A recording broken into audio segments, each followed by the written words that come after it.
Hello everyone, welcome to the Totally Well Show. I'm your host, Joyce Strong. The Totally Well Show is a place where we get curious, ask questions, and explore everything to do with health, wellness, fitness, and all the things it takes to help you live the highest quality, most fulfilling life. I'm here today with Renee Guidaboni Coleman. Hi, Renee. Hi, how are you? Thanks for having me. Oh yeah, I'm so excited to talk to you about my least favorite subject. Everybody's least favorite. It soon will be my best favorite subject, most favorite. But Renee is a financial wellness expert, and you can find her at www.thecrosscountryteam.com, and also Renee Coleman on Facebook. You can find her business page. And we're here to talk. Renee is a loan originator licensed in New Hampshire and Massachusetts, and has come here today to share things with me far beyond loan origination. So first of all, I want to learn a little bit about you, Renee. Yeah. Are you married? You have kids? I am remarried recently. And, congrats. Thank you. So it's not quite a year yet, so it's Hence still all the honeymoon the period. long names. Right, the many names. I have 2 kids of my own, and I have 4 stepchildren. Oh my. So 6 total, and 5 of them in college. So it's a little crazy. So having financial wellness and peace is important. Yes. Oh my gosh. Yeah. Yeah. And where do you live? Do you live nearby? I live in Arlington, Mass. Oh, okay. Yeah. Now, formerly from Nashua, New Hampshire. Yeah. So. And we met networking. We met and immediately connected because I had this sense of, even though you were talking about my least favorite subject, I got this feeling that you're a helper. I am. That you like to help people, and felt like if I was going to talk to somebody about this subject, it would be you. So here we go. Yeah, yeah. It's an important subject, but like you said, not everybody's favorite. So for me, it's important to get comfortable with who I'm speaking with and make sure that they're comfortable enough to share with me so I can help. Yeah. So it's about opening up and trusting. So that's my goal. Why would I trust you? I've been there. Yeah, tell me about that. I've been there. So I was a single mom for 18 years before this second marriage. So I had to be financially well in order to put a roof over my head and my kids and to be able to feed them. So it was important to me to learn what I could to be able to provide for my family. How did you do that in the midst of having been a single parent myself? Yeah. So I guess my background education, I've always been a numbers person, and then just trying to manage my money, on my own. So take a step back. You said education. You were a teacher? No, just my college education is in accounting. Oh, got it. So Okay. I've always had sort of a numbers background.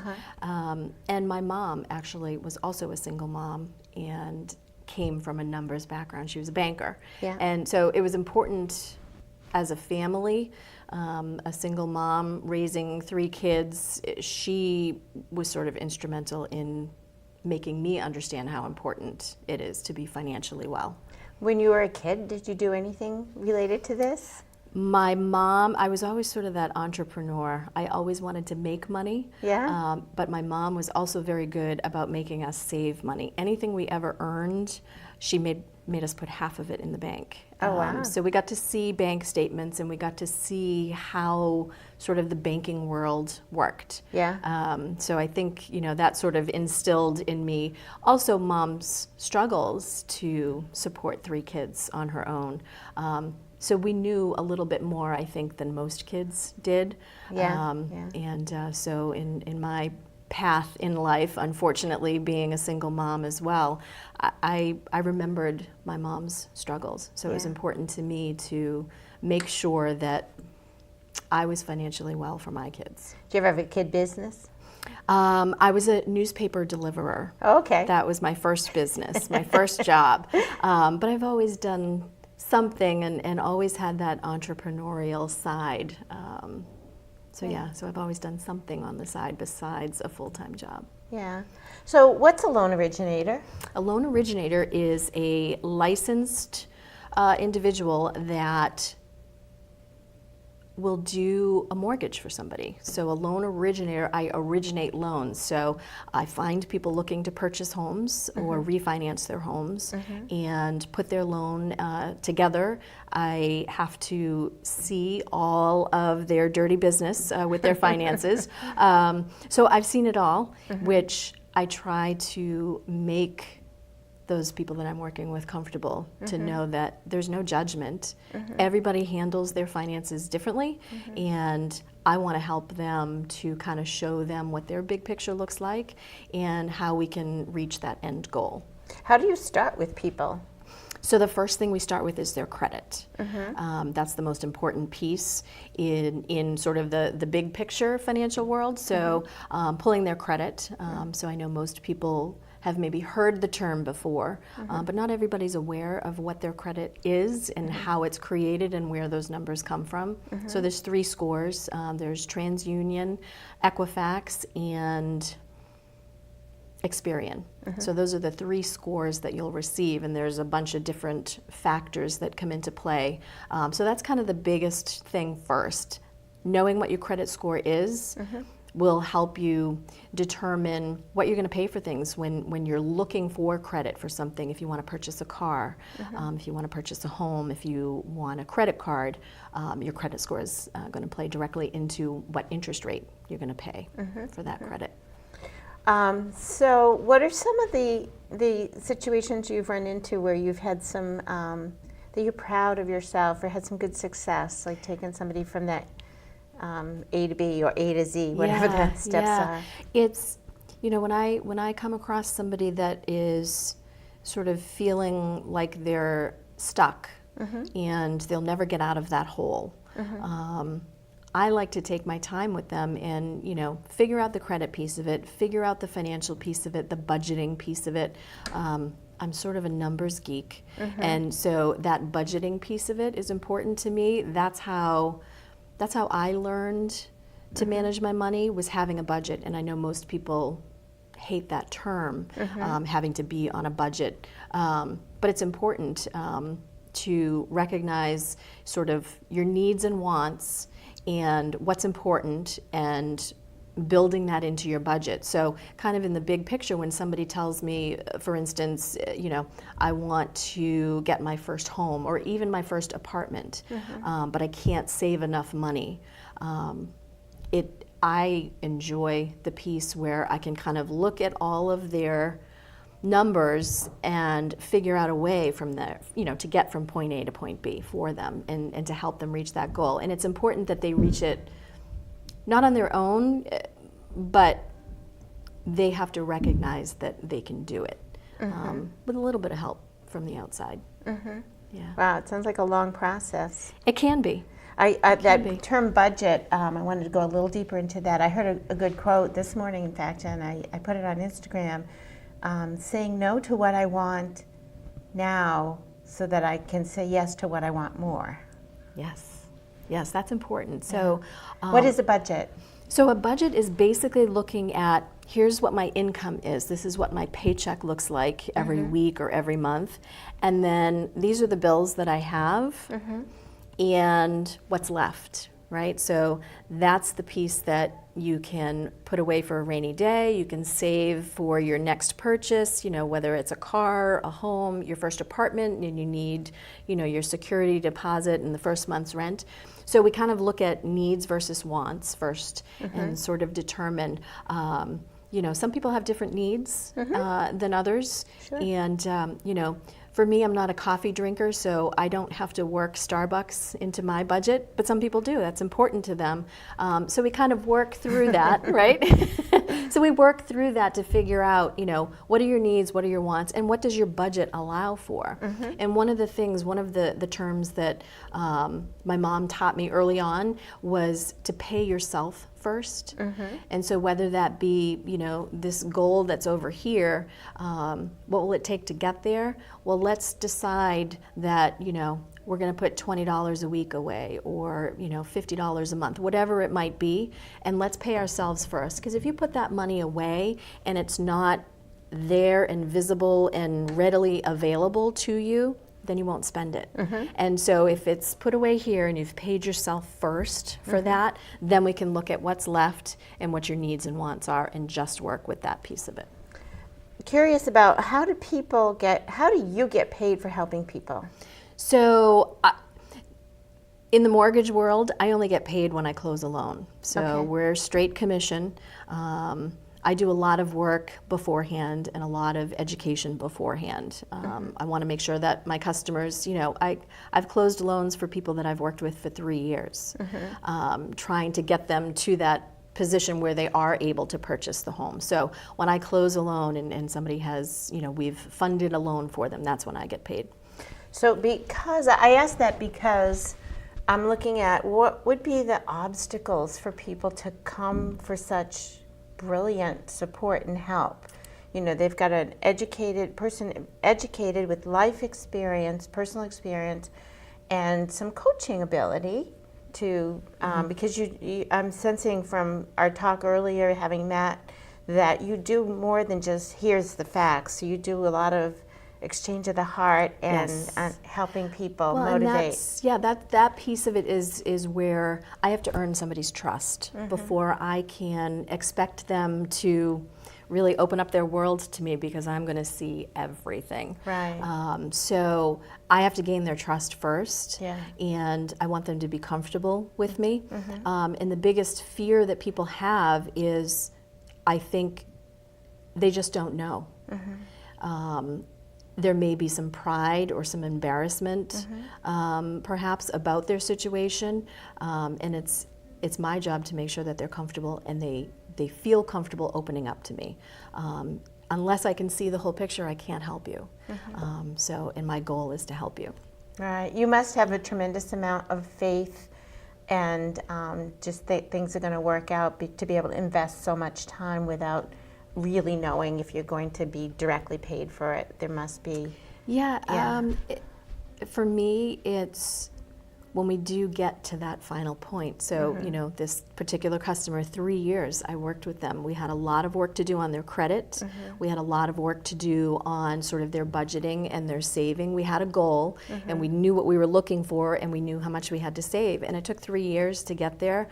But for me, it's worth it. When we get to that closing table and they're handed their keys to their new home, that's the piece that it doesn't matter to me that it took 3 years to get there. That's the gratification. What makes your heart beat fast. It does. Yeah, it does. That's wonderful. That's wonderful. Let's see. I wanted to make sure I got to ask you. I know you talked to me a little bit about teaching classes and seminars, and we even spoke about maybe speaking at Confident Women Consortium. Yes. I'm curious about one organization that you work with called the Budget Buddies. Can you tell me a little bit about that? Yeah, so Budget Buddies is a nonprofit. They have 2 chapters. There's one in Chelmsford and there's one in Boston. And what they do is they partner up with other nonprofits. And in particular, the 2 that I work with are shelters, women's shelters. There's one in Dorchester and there's one in East Boston that I've been working with.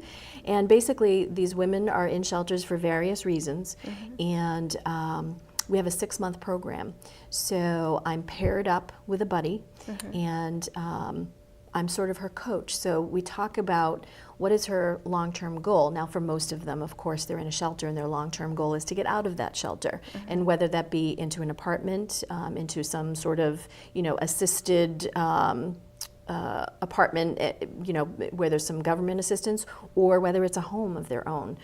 Everybody's circumstances are a little bit different. So in that 6-month period, we talk about that end goal, or we set that goal, because sometimes they don't really know what that goal is, or they're hesitant to sort of dream that big. So we talk about that. It's hard. I mean, these women are in shelters, and they feel like they're sort of at the end of their rope. How do you start with someone like that? What's the first thing that you would do? You're sitting down with somebody who just hit bottom, or apparently hit bottom. It could always get worse, I suppose. But Yeah, what, yeah.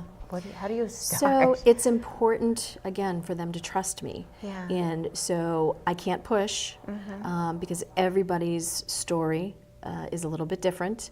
And again, there's some pride and some embarrassment with some of them. And so I want them to be comfortable with me. And I want them to know, in my very first meeting with them, I'm not going to say, okay, how much money do you have? How much do you make? Let's get you into this house. And it's much smaller baby steps. It's a 6-month program. And it's 6 months for a reason. These ladies most of them have been through some sort of trauma, and now they're living in a shelter with, upwards of 20 plus other women and their kids. And so it's important to gain their trust first. So I'm their coach, but I'm also their friend. And they know that they can trust me, and I'm here to help. And my story sometimes helps them to understand that I'm okay today, but I wasn't always. I came from a struggle as well, even growing up. It was a struggle. So once they understand that, and they know that I had my own struggles, they tend to open up a little bit more.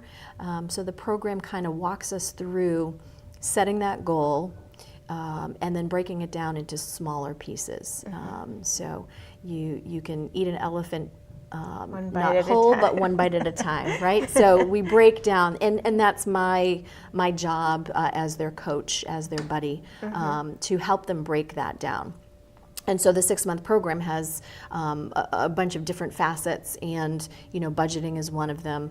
How to grocery shop to save money. How to, a lot of them don't realize. I use the example of a bottled water. So you go to the 7-Eleven down the street and you buy a bottled water, and it probably costs you $2. But if you went to the grocery store, you can probably buy a case, maybe $3 or $4. And so those little things that they don't know, because nobody's ever taught them that. So we start very, very basic, because most of them are at that level because they've never been taught. They've never been in a position to learn these things. So that's what my job is to sort of start them on the path of setting a budget, understanding the difference between needs and wants, and how to reach that goal, whatever that goal might be. Is it a customized program for each person, because everyone's so different? So or do you have sort of a template? There's a template that we use for the 6-month. There are structured presentations, I guess, in the 6-month period. So every other week there's a presentation on a certain topic, and again, whether it be budgeting, grocery shopping, cooking, saving for a rainy day, whatever it might be. So every other week is a presentation, and on the off week, there's homework for the ladies. And so I meet up with my buddy on the off week, and we go over what the homework was, if she has any questions, and that's where we sort of tailor the presentation to her particular situation. Got it. So, and that's my job, is to help her do that. Yeah. So you really do break it down into small little chunks. bits. And they build up. And again, whether it takes 6 months or it takes 3 years, I'm there to help. That's what gives me gratification. After the 3 years and I get a paycheck, that's nice too. But just seeing these women and maybe to help them sort of see that there is a light at the end of the tunnel. That's gives me the gratification of doing what I do. If there was one thing that we could reveal to get a person connected with you, I don't mean just business-wise, you meet people at networking events, that kind of thing. I mean heart to heart. If there was one thing that a person could know to knock that obstacle down, to begin the conversation, what do you think that might be? Just letting them know that, I'm a human being too, and I have a background of struggles myself. And it's okay to let your guard down a little bit, to let somebody in to help you. that's the biggest obstacle in the beginning. Are you telling me that you've not always been financially well? No, I struggled. I struggled, yeah. How did you break through it? It took taking my own advice, and that was setting the goal and breaking it down. And it took a while. I struggled for about 6 years on my own, trying to make ends meet and having to do it baby step by baby step. So was it embarrassment? What were the things that held you back? It was, I don't like asking for help. So I'm my own worst enemy. Yeah. I teach people to reach out for help, but I was my own worst enemy because I didn't ask for help. Why did you think that? Why did you think asking for help was? It was an embarrassment. So you tied those together. You don't think that now, though, for people? I don't. Isn't and that that's sort of why I want to interesting? spread the word. Yeah. There's no need to be embarrassed. Yeah. That's not, I'm here to help Where did that and come not from? to judge. Where did that story come from, do you think? I don't know. I don't know if it was my upbringing or, you know, in my parents' generation, my mom's generation, you didn't talk about money. That was not a subject that you spoke about. But things are different today. And in a very judgmental world, I'm sort of that non-judgmental place, that safe place to go to. But even if we're not talking about money, if you think, finish the sentence, when I ask for help, it means, I'm talking about the old Renee who didn't know how to ask for help. What do you think it meant? When I ask for help, it means? Oh, it meant I failed.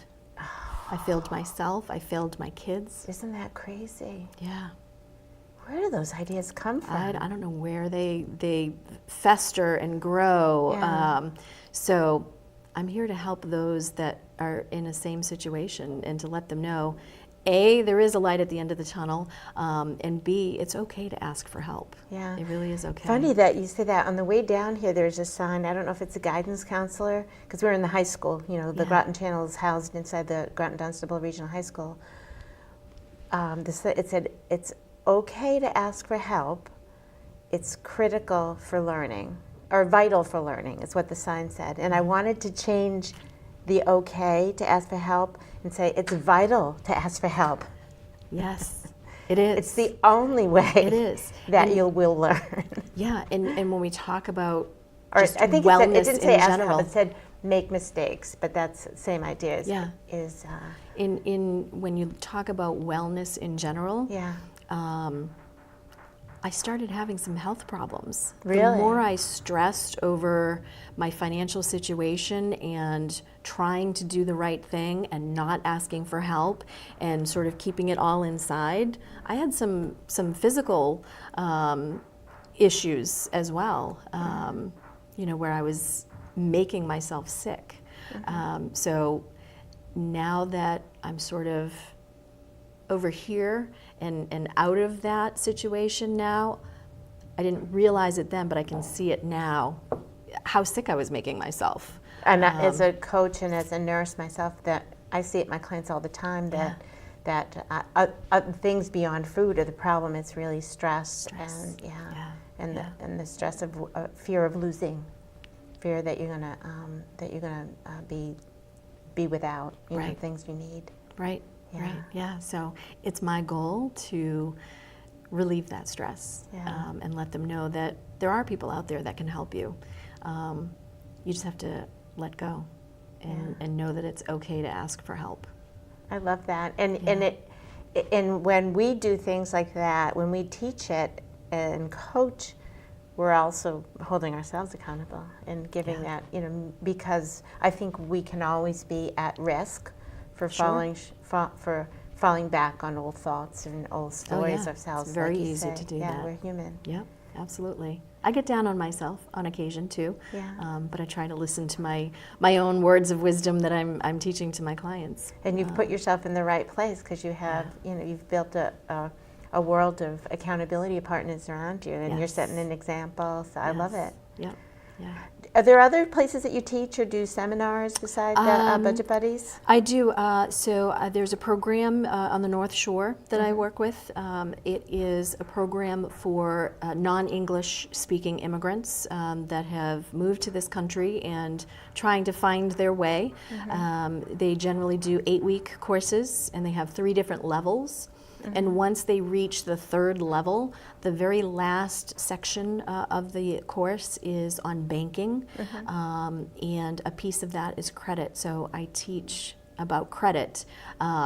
They've learned along the way throughout their classes. In that 3rd section, they're talking about how to get a job, how to write a resume, how to do an interview, how to open a bank account, why it's important, and a piece of that is the credit. So I teach that portion. Do they have interpreters, or you speak other languages? Nope, I speak English. They're not allowed to speak their home language in the class, and especially by the time they reach the 3rd section.